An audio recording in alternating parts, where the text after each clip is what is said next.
Good morning, everyone. I'm Kevin Allen, and I'm joined by my podcast partner, former NHL defenseman Tom Laidlaw, who played for the Rangers and Los Angeles Kings. And today, he's going to be the answer man, but we'll get to that in a minute. I'm going to ask him a bunch of questions, and we're going to get this former NHL player to comment on them. But first, Tom, let's just talk about NFL Sunday yesterday, first week. And, you know, it almost felt like we were not quite, but it almost felt like we were back to normal yesterday. We had football, and I'm shocked, but the NFL, without a bubble, managed to, I guess, didn't have any positive tests for the virus, which is a good thing. We'll have to see what happens, this week, now that they've played and now that we've had, kind of some interaction and, we'll have to see how that goes. But no fans thing was no big deal. I didn't bother me at all. No fans in the stands.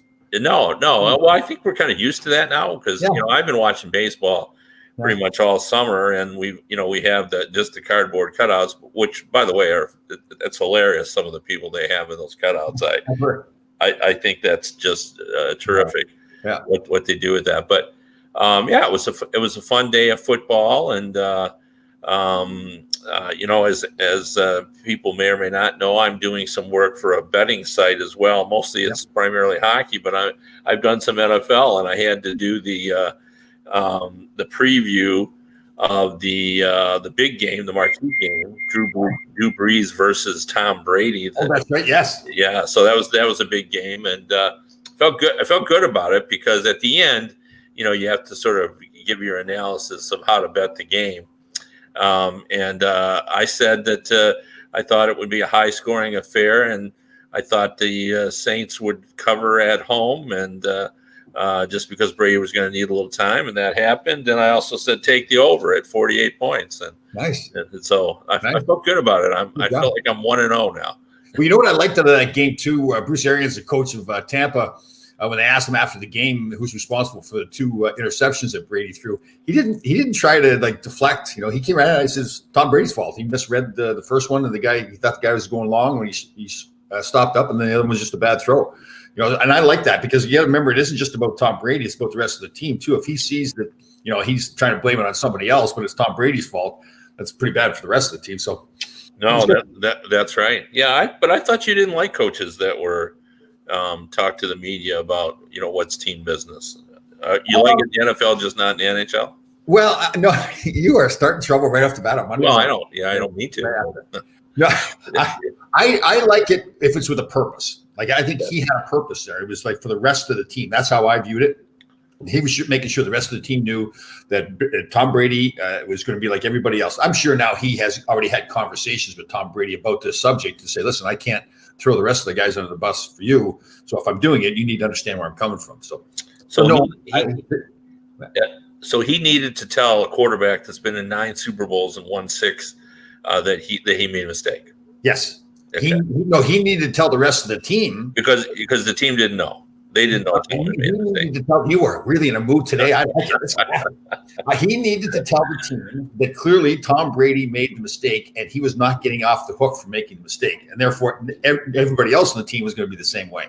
That's what I'm saying. No, I know what you're saying. I just think, sometimes, we talk about things about, sending messages to the teams and everything. But a lot of times I feel like these guys are all pros. Like they get it, But I got to tell you, though, Kev, one that when I was a 22, 23, 29-year-old young hockey player, man, I didn't always think as clearly as now you evolve, you get older, you get experiences, and you see things differently. But a lot of these young athletes, so I'm not trying to criticize them because I was the same way. You do need sometimes to say they don't read the newspapers or get online. They do. So they read all that stuff and they see it. And it means a lot. I mean, what's being said does mean a lot. Yeah, that's fair. And I do understand that, we always tend to think that because a guy's making has $1 million plus dollar contract that he's got life all figured out. And he doesn't, he just has a lot of money. That's, so. See, this Barry Shelley, he's an intelligent man.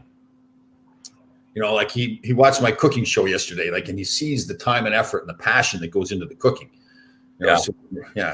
Yeah, I like to see what you're eating every day. Yeah. And I just saw this true story. I was watching on television, and you're flipping around, and there was a news station. They were talking about the virus, and we now have some experience on how we can avoid it. And they said the number one area, other than the obvious choices, if you're in the same house with someone who has it and all that kind of stuff, if you had to avoid places because you might get the virus there, they said restaurants is the and that, it's not surprising. But I thought, my buddy Tom Laidlaw's not going to ever get the. Nope. He's not a restaurant goer. He's He's at home. He's preparing the vittles every day. Right. And everything has a purpose that's going in the body too now. So we packed the garlic in there yesterday. We had chickpea pasta with tomatoes, spinach, or power greens, and then onion and garlic. And I'll tell you, there was a ton of garlic. There would be no problem with social distancing today. Well, I want to get down to hockey, but I will tell you that my daughter, who is a vegetarian, was trying to extol the virtues to me yesterday of her chickpea pot pie. Yes, which she said is very good. It's like it's the same thing as a chicken pot pie, only there's just no chicken. There's just chickpeas. Oh, so she said it's very good. It's all vegetable. The only thing is obviously the crust. There's some fat in there and everything, but you don't have to eat all the crust. No, you won't. No, you get a lot of healthy people around you. Your wife's very healthy. Your daughter. Yeah. You would think it would rub off, but it hasn't. So. All right, let's talk some hockey because. Tom, you and I go back and we started talking about these playoffs. Like we never had a clue that the Dallas Stars were going to be playing the way they are. And, that's just the way hockey is.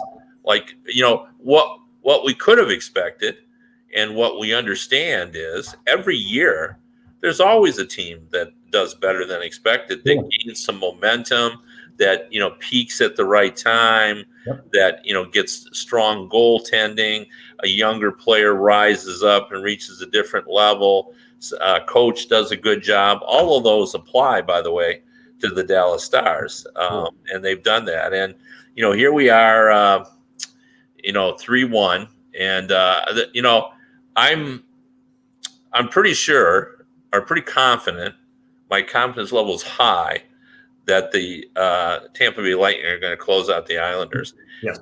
I'm a little less so with Dallas, just a little, because I'm a believer. But there's a little bit of smoke and mirrors there, though, and I mean that in a good way. I mean, they haven't scored a ton of goals. Is it because now are they winning because they're playing such great defense? I guess they had the best defense during the regular season, or is it because Vegas is just kind of dried up and not scoring goals? One of the two. Vegas had that 5-on-3 late in the third period. And what I really liked was initially Rick Bowness was really upset because there was a penalty that should have been called against Vegas. It wasn't called right before the second penalty against Dallas. And he was pretty upset. What I liked was he calmed himself down and instead of staying on the referees, he said, guys, okay, stop. Now we got a job to do here. And we got to kill off this penalty. Actually, Bowness, I'll tell you what, I'm sure everybody loves this guy and they're really happy for him. And actually, Jim Nill was quoted. I think he was interviewed by Scott O from Hockey Night in Canada. Asked if Jim Nill or if Rick Bowness had deserved the interim tag being taken away and become the full-time coach. And Jim Nill didn't hesitate. He said, "Yes, absolutely. We're hoping that he'll want to come back as our head coach." So that's a pretty good statement right there. Yeah, well, and those guys just work well together. I mean, they're two exceptionally nice people. Yeah. I mean, it's like you found the nicest coach in the league and the nicest GM, and you kind of put them together. So and you look at Dallas. They're as much as they're winning. Tyler Seguin's really not doing that much. No. Yeah, I mean that's a big name guy for them. But if we reverse it a little bit, the other people that aren't doing much are the stars of the Vegas Golden Knights or the top players. Yeah, Pacioretty's not doing a whole lot. No, I mean their top lines just there's shots on goal, but this team obviously hasn't shown any measure of consistency.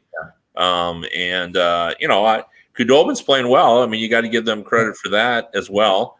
And defensively, maybe we can make a case that the Dallas defense, while giving up shots, isn't giving up as many dangerous shots in the prime scoring areas. So you don't see Khudobin really making those wild saves, right? He's usually under control. He's making some great saves, obviously, but it doesn't look like he's totally out of control out there. Yeah, I wonder if. Question though, is Vegas really that good? Yes. You think so? Yeah, I do. I do think they're good. I think they're, why I think they're good is what you like best about a successful hockey teams is, they're not relying. They never have relied on one player. They're a team group. You like it. It's hard to know the difference between the number one and number two lines. Yeah, flip a coin. Their bottom six guys are heavy contributors. Ryan Reeves, has an impact to physical play. They've got the goaltending. Shea Theodore, took a step up this year and rose up, and I think we consider him now a top level defenseman. But he's not Drew Doughty. He's not Victor Hedman. Right. So they don't, and the defense, I like Martinez quite a bit. I thought that was a nice acquisition, but he's not a star. Well, I guess I'm wondering though, Mark Stone he blocked a shot late in the game there, was barely able to move late in the game when they had the 5-on-3, but they still put him out there in the power play. So I'm thinking to myself, are they really that deep? I mean, if they have to put out an injured player on an important power play, like you watch him play, he can barely move. Yeah, I didn't get that either. But he's kind of the heart of that team. Yeah. I mean, they look to him. The minute he ended up on that team, I thought he was sort of an instant leader on that team. Yeah. They sort of looked to him. Can we make that case? Can we say, who's the guy they look to on that team that, you like it when it's all spread out, but you also need that flag carrier. You need the guy to rise up and say, "Oh, come on, follow me, boys. We'll win this game." So, Colorado's got Nathan McKinnon, right? He's obviously right. Yeah, so I agree with that. Yeah. I guess I watched him play the other day, and I'm thinking it just you didn't see a whole lot. But I guess that's obviously why they weren't winning, because they weren't playing that well. But yeah. Well, and then I want to move to the other series just a little bit because we've talked so much about the Tampa Bay Lightning and what they've learned about themselves over the last year. You can almost make a case that.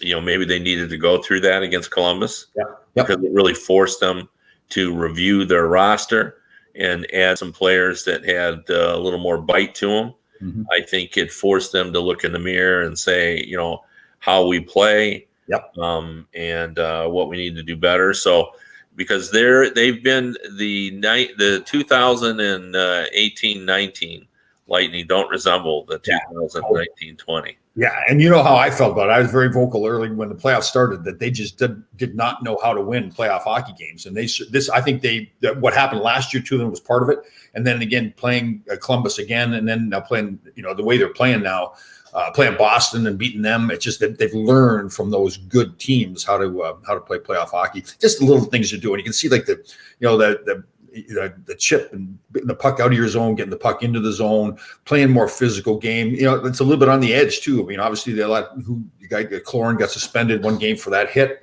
but that is part of hockey too. You've got to pound the other team to make them pay. Well, and the other thing I like about him is no Stamkos. Yeah, Cloran gets suspended a game, and he's a significant player. Yeah. Braden Point's injured one game. They just keep rolling. And again, we talked about this before too. The guy that we just take for granted now is Vasilevsky. He's playing every game. There's none of this alternating back and forth. There's no worries about him getting tired. And he just every game you kind of pencil that in. You just don't have to worry about it. He's going to make the saves. Yeah, nobody's worried about him playing back-to-back games. Yeah, all of a sudden he's the only guy in the league that doesn't get tired. I think if it was a back-to-back game and John Cooper walked in and said to Vasilevsky, back-to-back, I'm thinking about Resky, I think he'd look at him like, yeah, you're ribbing me, right? Yeah. You're kidding me. Like it's amazing how there's only one guy in the league can play back-to-back games. Yeah, well, no, I know, but I'm not taking Vasilevsky for granted, and I can prove that to you by one of my questions here. Yeah. We hit the questions. Yes, I forgot about that. It's time for the questions, and I think if it continues the way it is, I think we both agree that the Tampa Bay Lightning would be favored over the Dallas Stars. Now, we're not saying Vegas can't come back. We're not saying even the Islanders can't come back. It's not likely. The Islanders can't come back. I am saying the Islanders. Yeah. Well, I mostly am too, but this is professional sports. There's always a chance, you know, something. But saying all that, historically, the Conn Smythe Trophy, except for 5 occasions, and it's been a long time since John Sebastian Giguere on a losing team won the Conn Smythe. Good to come back with that. Didn't Ron Hextall win it one time? He did, for sure, in 87, yeah. In 17. So it's been a long time since losing team. So we're going to think it's coming from the winning team. So, you know, everybody's talking about Braden Point or Kucherov. Yeah. You know, Kucherov has the points, and he's got the goals. He's got them by a thing. But Braden Point has just been a stud throughout. But what about my man Vasilevsky? Yeah. 193, 930 save percentage. Yeah. You know what? You know why he won't win it? Because he's too consistent. Yeah. It's just every night. But like we said, we just take it for granted. We hardly ever talk about it because he's just there every night. And it's not like they're not giving up opportunities too. He's made some big saves. No, I know. Big situations. So it's yeah, I think you're right on when you think that in general, I think we take him for granted. He's just so dependable. And you know, he just gets the job done, and you don't worry about you know, little aches and pains. And like, how many times during this postseason has the question been, well, who's going to be in goal? Yeah. Well, we know who's going to be in goal. Yeah, we don't think about it. We don't debate about it. We don't try to get inside Cooper's head. I like that too. That's the same thing. Like, I know you get 2 great goaltenders in Vegas, but this whole back and forth thing, you just decide on who your guy is. I don't believe in all that. Now, the other guy they're forgetting with Tampa too, who's been just a total stud, is Victor Hedman. I know there's other guys who played well, but man, he's everything. Yeah, and you know, let's think back to when we saw him look like a terrible ankle injury, and you know, he slammed a stick going off. You thought, this is bad news. I thought it could be, just based on his reaction, I thought it could be broken. And we all know, you know, and you more than me, professional athlete, hockey player, even in a sprain will screw you up for weeks. Yeah, sprains are sometimes worse than the break, right? Because the brain will last forever too. Yeah, and I mean, I'm with you on that. Now, should Dallas win? Yep. I mean, it can only be 2 players. It has to be Khudobin or Heiskanen. Yeah, Heiskanen has just, like, he's got more points than any of the forwards. He's up among the scoring leaders. He's been a plus player. He's playing against the top players. You know, every night, and the guy's, you know, barely 20 years old. I mean, that's the amazing thing that I see. It's like you're doing the smoke and mirrors, because when they get Ben and Radulov and Sagan on the team, and Pavelski on the team, and a young defenseman like that is right. You're right, a candidate for Conn Smythe Trophy. That's why I see, like, how are these guys winning when their top players aren't really playing consistently like their top players? That's kind of, but they're winning. So. Well, Jamie Benn's played pretty well. You know, he's had some moments with team, and it's been a while since he's been a force. Yeah. So it's you know, if you're Dallas, you're kind of happy to you know, to see that.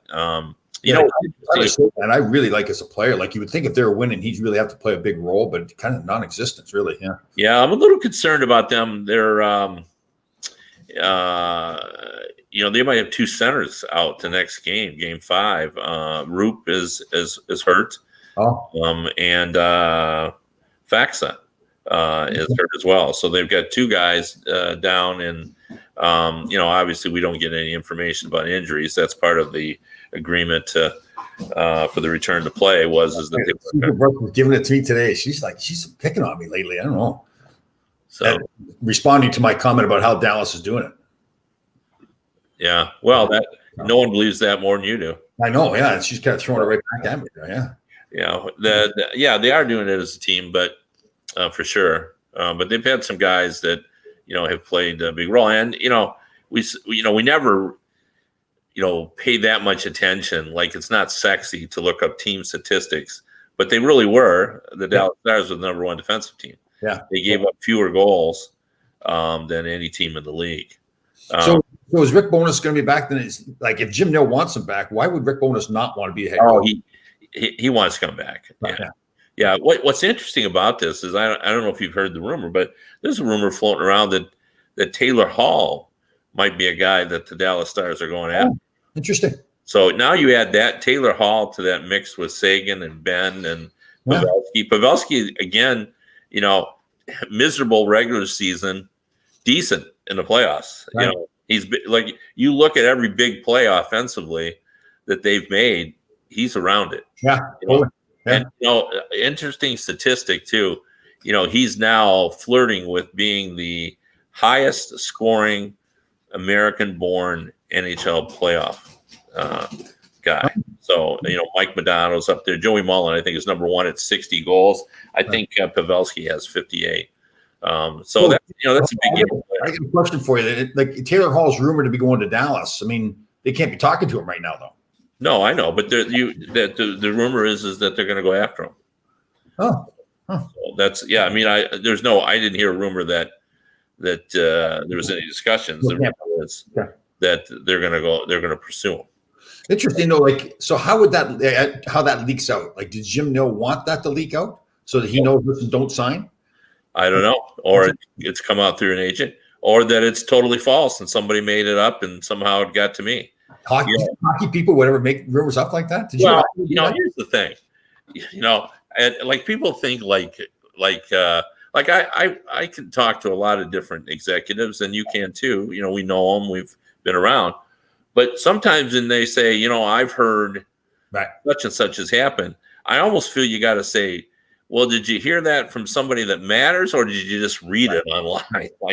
Or do you want that rumor getting spread out? And that's why. Or that too. So, because when you and I worked together, I think we can say it now. When I was an agent and you were in work for USA Today, we had a pretty good relationship with that kind of stuff. If I ever had something going on, we'd have a conversation about it first, and then it would not with everything. I mean, it wasn't totally like that, but we helped each other a long time too. So.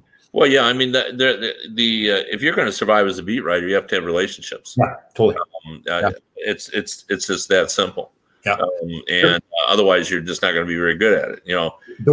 I got myself in trouble one time though, because and I say this as a total compliment to Larry Brooks. I think Larry Brooks is fantastic at his job. He's insightful. He just doesn't. He'll get on anybody. And I think it was when Brian Berard was signing with the New York Rangers, and I made a comment that I felt like I was just having a conversation with Larry, and I had a different relationship with Larry than I did with you. And I felt like I was just having a casual conversation. I made some comment about the Rangers being farther away from winning the cup, or so I don't know what it was. It ended up being somewhat derogatory towards the Rangers. And Larry printed the whole thing the next day. And we're just in the process. Glenn Saylor was the GM, and we're just in the process of getting Berard signed with the Rangers. And again, Larry didn't do anything wrong. He did nothing wrong. I said it. He didn't take it out of context. He said exactly what I said. And I had to call up Sather and just kind of, listen, I told him that just as I am now. Listen, I felt like I was having a conversation with Larry. It wasn't Larry's fault. I wasn't taken out of context. I said that. I should not have said it. And he tried to be a little bit of a hard guy, but dropped it after that. So, well, that one of the hardest things when you end up knowing people is sometimes they forget what's on and off the record. And throughout my career, I was always very careful. Yeah. I always reminded people, we're talking on the record. Yeah, totally. Yeah, no, that was very true. Yeah, because even you and I would always say to you, look, I'm talking because I want something to print here, and so you do. We're not just shooting the breeze. So, and not everybody does that. I mean, really, how it should work is you're always on the record unless you say you're going off. Yeah. But I found through the years that can be a difficult way to get information. So, with guys you really knew, you just always wanted to reinforce. Right. When you were talking for something, like you wanted to get the backstory of really what's going on. Yeah, and you do. I never wanted any confusion. Right. That's how I always felt. I wanted both of us to understand. Look, I'm talking to you today, and I'm going to print something tomorrow. So I need you to be keenly aware of that. So, 100%. So that's the way. But anyway, I want to ask you these questions because I think we got more questions. Yes. Yeah, we got a lot of questions. I read Larry Brooks coincidentally, and he's talking about how DeAngelo might have to be dealt. Saw that. My question to you is, where's he a good fit around the league? Ooh, be a lot of places. I mean, if Boston has to trade Krug, do they go after DeAngelo? I think there's a lot of teams that like him. The Edmonton Oilers need defensemen. To me, there's a lot of places he could go. He's a good young hockey player. Like he's got a real fire to him. He sticks up for his teammates. He can skate with the puck. Early on, I think there's a little bit of immaturity there, but he's gotten a lot better with that. So I think if they're shopping him around, I think there's a lot of places. But again, the first place I'm going to look is Boston. If they're losing Krug, potentially Chara, because they're that team that they still believe, and I think too rightfully so, that they're at that upper echelon of the teams in the National Hockey League. So I'll go Boston first. How do you feel about Toronto? I guess. Well, listen, I've made the statement before. It appears to me that they have made the decision that they want to be a run and gun team. And if they want to be a run and gun team, good fit. I mean, because he can do that. Yeah, that's why I brought that up. I mean, if you're just going to commit to that, like I think they'd be better with Pietrangelo, but I mean, obviously he's just a better player, but. Because that makes Marner, Matthews, and Tavares better players too. Because now he's getting the puck up to those guys quicker. Yeah, no, for sure. Yeah, that makes some sense. Okay, do you think Fleury's going to be dealt, and if so, where to? Oh man, I see. I don't know how much of a market there is for. Like we've talked about it before. That the musical chairs going around. Is there too many goaltenders for too few spots out there? And he's older too, right? I think he's got a couple years on his contract or something. Yeah. I mean, clearly, if you're going to get him on your team, he's not going to be a backup. He's a number one. So where's a number one needed? I mean, is Colorado a good fit? I mean, because they're in. I think they're in that window now of potentially winning the Stanley Cup. They don't need right now. I mean, obviously they're going to need a long-term goaltender at some point. But for him to go there for a couple of years, where they got a chance to win the Cup, so I'll go Colorado. Well, the only thing about that is Joe Sakic, has come out and said he's sticking with the same two goalies next year. And normally, if some GMs say that, you think, well, who knows? Well, but then the other one is like, well, but we didn't know we are going to have an opportunity, a great goaltender like, Yeah, you can, but I tend to. Joe Sakic is a guy that says what he means, So I don't know, but I see your fit there because, that's a very good team, and you get the best possible goaltending. It appears, based on what we're hearing, is the Penguins are trying to get a first-round pick in dealing Matt Murray, and that caused, according to Pierre LeBrun, the Edmonton Oilers to kind of withdraw from that. Can they really get a first-round pick for Matt Murray? See, I think part of the problem I see happens with these trades, once a few trades start to happen and it kind of establishes a marketplace, then now it's easier for both GMs to justify what they're either giving up or getting. And right now there's no marketplace for goaltenders. So you don't know what you can potentially get for goaltenders. So from Kenny Holland's case in Edmonton, if he gives up a first-round pick, then if somebody else makes another trade and they get less for a player, like whoever that player may be, Fleury, for example, then it kind of makes Kenny look bad. Like, okay, I had to give up first-round pick. I mean, I remember when Taylor Hall was traded from Edmonton, and I think it was Chiarelli was the GM at the time, and only got Larson back. I mean, he took some heat for that move, right? But yeah. So I think it's just a byproduct of it's just bad timing more than anything, because again, nobody knows. Okay, what is the marketplace for those goaltenders? Yeah, and I think there's too many of them and not enough chairs. Yes, totally. That's an issue. I the only way I could see them getting a first round pick is if they can make a deal with a team that's near the bottom of the standings that was looking, for a goalie. That if you're looking and you're at 29 or 27, I maybe, but I don't see him getting a first round pick. Not that Matt Murray's won a cup, but he wasn't great last season. He had a sub 900. I agree. Yeah, sub 900. I'm not saying that Matt Murray is my number one. I just don't know if I have confidence in him to be my number one goaltender. He's going to solidify that position, right? Because they've had problems over the last few years with goaltending at Edmonton, and I just don't see him being the guy that they say, okay, that's taken care of. I mean, obviously he's not a Vasilevsky, and there really only is one Vasilevsky out there, but yeah. And any thoughts on what the market is for Holtby? I don't see him getting a 7-year contract, nor do I think he's going to get the big dollars. No.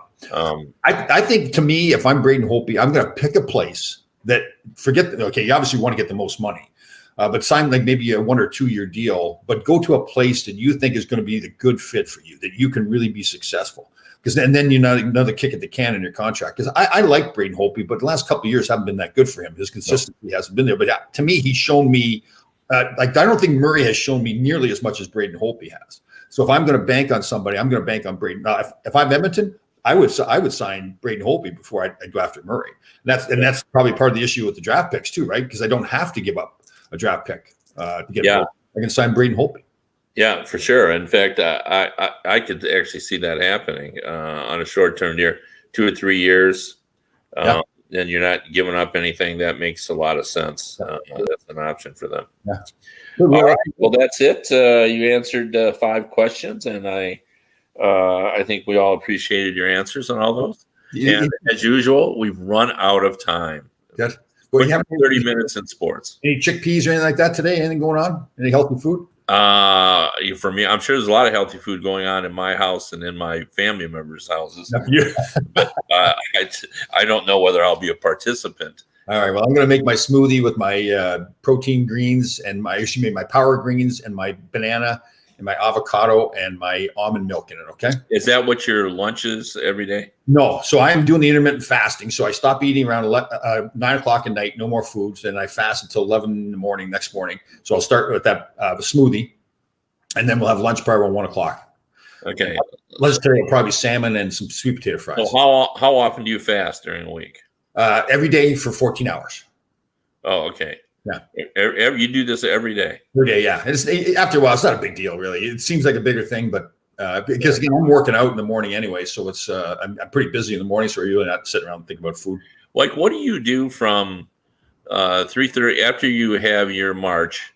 What do you do from that time until the world wakes up at 8 or 9 in the morning? So up at 3:30, you go downstairs, have the ginger shot with turmeric in it, apple cider vinegar. Then we go for the short march, the 30-minute march, and then it's right to the gym right away. So at the gym at about 4:50 till about 6:15. Then we head for another march for about 45 minutes. So by that time, it's like 7 o'clock, 7:30 by the time we get home. So the world's waking up then. So yeah, okay. All right. Well, you've been listening to the Laidlaw and Allen Report. I'm Alan. He's Laidlaw. We'll be back on Wednesday. See you guys.